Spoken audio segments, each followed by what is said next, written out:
art is always about something extra, something outside, and that most art you find has that sort of spirit of being connected to something else.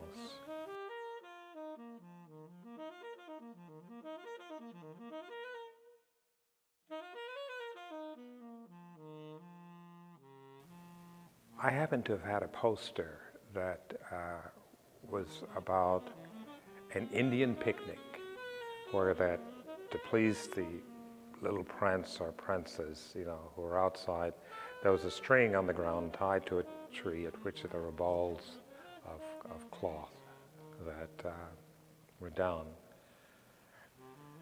And I said, I can do that.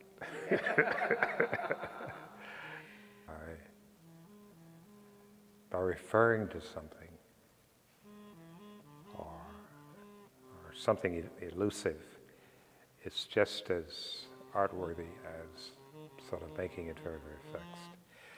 And I think that this is what you're getting now more in America, when that there are young artists, there are older artists having died, and there are people who even aren't artists at all, making more art than you think they are.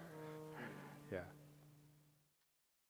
There's no reason to literally be closed to the present, or actually closed or open only to history.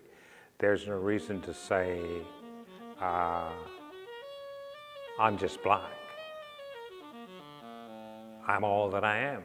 I'm all that I see, all that I think about, and all that appears to me. So that, and this, this is very interesting. This is what modernism became, open to the unexpected. Picasso, African sculpture, Mondrian, Josephine Baker, Broadway boogie woogie. So it's in the sense that because I'm only as alive as I can just jump any place I really want. I don't like abstract art either, because I feel that it's too literary, and it's a term that's actually created so that someone can make a written statement. I'm more of a person who uses art in a very broad context, and otherwise is it like Saul Lewitt, he's not abstract. Like Donald Judd, he's not abstract. Like Jacob Lawrence, he's not abstract. Or Romeo Buechner, or someone, is that art can be a very open form, and you don't have to like it. Actually, there's no point to art unless you change it by the references that you want. And it keeps you very busy, but it also, you sort of get frustrated by having to outwit writers. If you look at Rembrandt, he was always trying to be better. So therefore, he was always changing. So it's like saying there isn't one essential thing that I do.